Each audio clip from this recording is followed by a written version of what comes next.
De la pure poésie sur scène dans la chorégraphie de Sadek Berraba, au mentaliste Taha Mansour en passant par le Moi Molière. Place au théâtre et au spectacle dans ce nouveau numéro de À l'affiche.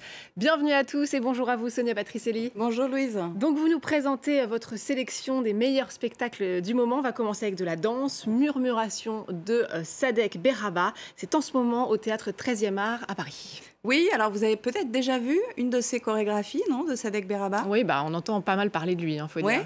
Parce que alors les gens l'ont vu, mais sans le savoir, sans connaître son nom, parce que bon, il est français, il a 34 ans, il a déjà travaillé pour de grandes stars internationales, dont Shakira, rien de moins. C'était avec les Black Eyed Peas pour le clip Girl Like Me. Il est aussi plébiscité par le milieu de la mode pour ses performances ultra visuelles dans lesquelles il met beaucoup en valeur les vêtements.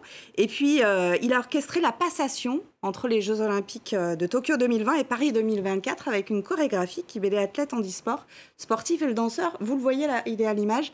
C'est lui juste derrière Shakira. La classe quand même, non? La classe, c'est pas n'importe qui, on a bien compris. Et Sadek Berraba a donc monté son premier spectacle. Murmuration. Alors, est-ce que vous savez ce que ça voulait dire? Non, j'ai découvert avec vous. Voilà, nuée d'oiseaux, murmuration. C'est beau. Déjà, beau. Ça annonce la poésie. Ouais, c'est très poétique. Faut aller découvrir ce spectacle. Personnellement, j'avais jamais vu ça. Sadek Berraba vient de la danse de rue du collectif Géométrie Variable. Il était aussi passionné par le dessin et la perspective dès son plus jeune âge. Et vous allez voir ce que ça donne sur scène.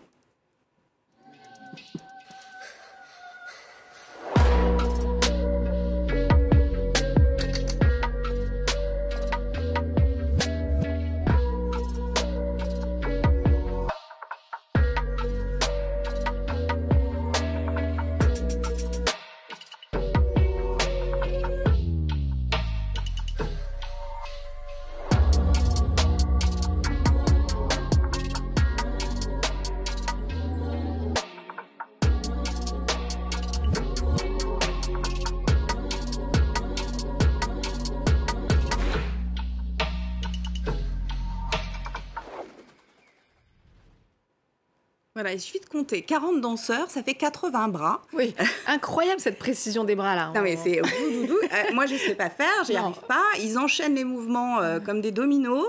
Chaque bras est une ligne, comme vous le montrez. D'une ligne on passe à une autre, ça crée cet effet géométrique. Ça a l'air simple sur le papier mais c'est hyper complexe, Louise. En termes de synchronisation, de précision, c'est sur 8 ans. Tout est symétrique, il joue en fait avec les lignes du corps, de l'espace et de la gravité. Sadek Berraba, derrière, il y a tout un discours sur lequel il va prôner en fait la connexion avec l'autre, avec l'être humain, avec la nature. On entend aussi au fil des tableaux des chants d'oiseaux sous la musique électro. On est transporté finalement dans un ailleurs dont on ne sait pas trop duquel il s'agit, mais on est transporté par ce collectif, c'est puissant, c'est inédit, c'est singulier. J'ai beaucoup aimé, je vous le conseille vivement. Ah ouais, ça a l'air aussi poétique qu'impressionnant, on a hâte d'aller voir ça. C'est jusqu'au 8 juillet, vous pouvez le noter, sur la scène du théâtre 13e art à Paris. Et puis on vous emmène maintenant à Versailles avec un rendez-vous incontournable pour les amateurs de théâtre. Le Moi Molière, la 27e édition a débuté la semaine dernière et se poursuit tout le mois de juin. Regardez ce reportage de Johanna Citruc et Bastien Dufour. Combien on en a vendu? 11. Dans les gradins, pas moins de 600 spectateurs.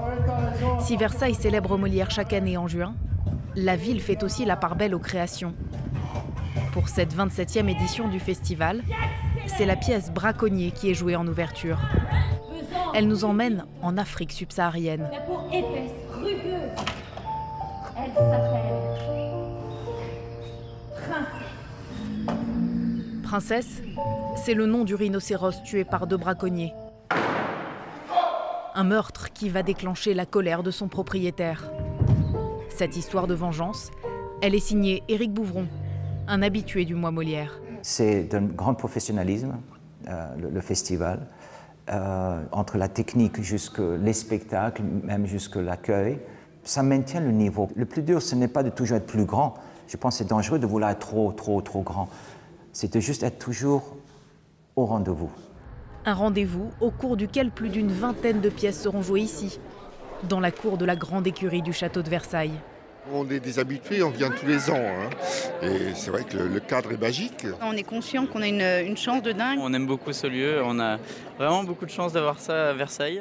Au total, 330 spectacles seront présentés dans 62 lieux différents à Versailles. Essentiellement du théâtre, avec des classiques signés Molière ou Edmond Rostand, et du contemporain comme ce seul en scène applaudi depuis 2009. Au programme également, de la danse et de la musique. Le tout concocté par le maire de la ville à l'origine du festival. Il n'hésite pas à miser sur de nouveaux talents, faisant du Mois Molière une sorte d'incubateur artistique. Et je pense qu'on est vraiment dans l'esprit des premières années d'Avignon. C'est-à-dire que moi je sélectionne des troupes que je trouve à gros potentiel. Des groupes, certaines sont connues, d'autres ne sont pas connues, mais je pense qu'elles vont émerger. Et c'est cette caractéristique aussi de notre festival, essayer d'être détecteur de talents. Et ça, j'y tiens beaucoup. Des talents dont certains se retrouveront à l'affiche d'autres événements. En tout, 7 pièces du Mois Molière seront jouées cet été au Festival d'Avignon, notamment Braconnier. Voilà pour le Mois Molière en ce moment à Versailles. Alors Sonia, autre temps fort évidemment très attendu sur les planches, le Festival d'Avignon qui démarre bientôt, hein, c'est le 5 juillet. Oui, rendez-vous le 5 juillet donc pour une 77e édition du Festival d'Avignon. Et l'an 1, pour son nouveau directeur, le comédien, auteur et metteur en scène portugais Tiago Rodrigues, qui a voulu un rendez-vous sous le signe de l'Europe. On a donc hâte de découvrir certains spectacles, dont la déambulation de l'une des plus grandes figures féminines du hip-hop en France, Bintou Dembélé. On l'écoute ? Oui.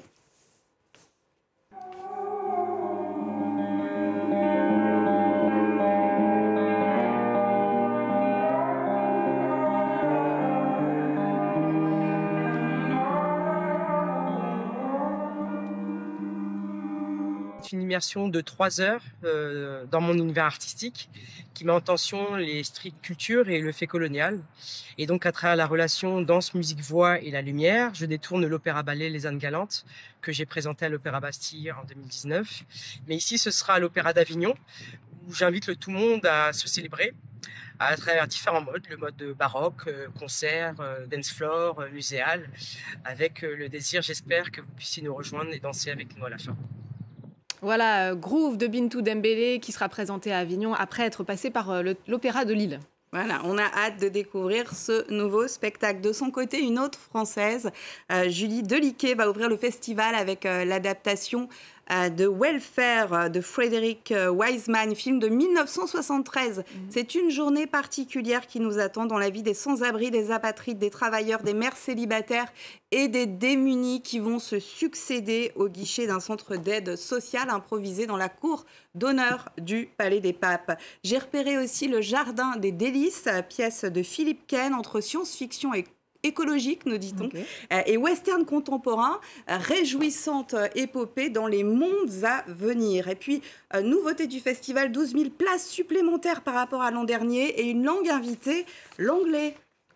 Pour vous y retrouver, allez sur les sites internet du In et du Off. Plus de 1500 pièces au total. Oui, toujours une programmation très riche à Avignon et on vous proposera évidemment une émission spéciale depuis le festival. Et puis maintenant, rencontre avec un mentaliste. Il s'appelle Taha Mansour. Oui, Taha Mansour qui a attiré notre curiosité. Il est plutôt fort en sciences d'abord, parce qu'il est diplômé d'une grande école d'ingénieurs et il opère au studio Héberto en ce moment à Paris pour bousculer nos certitudes. C'est-à-dire qu'à partir du phénomène bien connu de l'effet papillon selon lequel ce battement d'aile au Brésil pourrait entraîner un ouragan au Texas, il démontre comment nos choix anodins du quotidien peuvent révéler des choses intimes sur chacun de nous et même avoir de plus grandes implications. Loïc Chalavon l'a rencontré.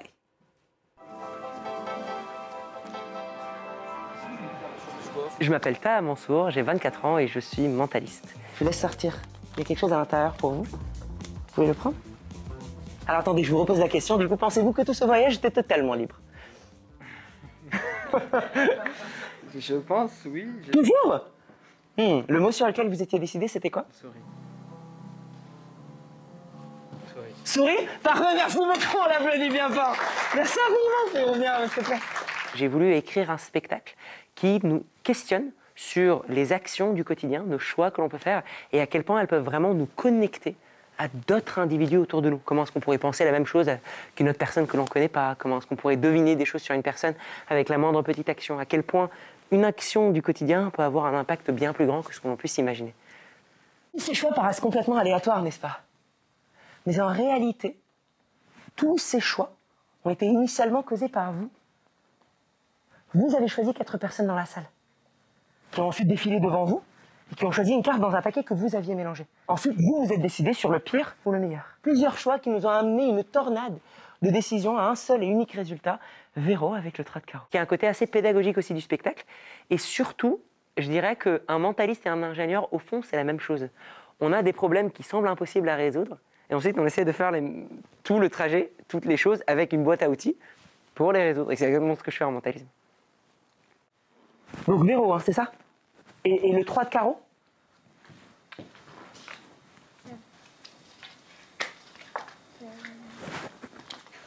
On les applaudit bien fort. Merci infiniment, vous les êtes bien toute la journée. C'est à la fois poétique et puis drôle.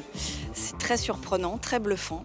Ce soir, j'essaie de vous illustrer les différentes formes d'influence qui existent. J'ai été hypnotisée, je pensais qu'on m'écrasait le pied alors que pas du tout. La première, c'est lorsque la personne n'est pas au courant qu'il y a une influence en jeu. Du coup, il suffit juste de lui donner une petite pichenette et naturellement, elle va suivre. C'est un excellent spectacle, très bien écrit, brillant, intelligent et, somme toute, plein de bienveillance. Les deuxième et troisième fois, c'est lorsque la personne est au courant qu'il y a une influence en jeu. J'ai été concentré à 100%, mais j'ai pas trouvé le truc. Il y avait un vrai personnage, c'était pas juste un enchaînement de tours. J'aimerais maintenant vous illustrer la dernière forme d'influence qui se base sur notre prévisibilité quand on essaye de réfléchir trop loin. Voilà, l'effet papillon, c'est jusqu'au 17 juin avant une reprise à la rentrée au Théâtre Hébertot. Merci beaucoup Sonia d'être venue nous parler de toutes ces belles pièces. Merci à tous. On va se quitter avec justement un autre spectacle. Merci évidemment à vous de nous avoir suivis. N'oubliez pas de nous retrouver sur france24.com ainsi que sur tous nos réseaux sociaux. On se quitte donc sur des images de Cygne. C'est du 19 juin au 16 juillet à l'Opéra de Bastille. C'est signé Caroline Carlson. Je vous laisse découvrir et vous dis à bientôt.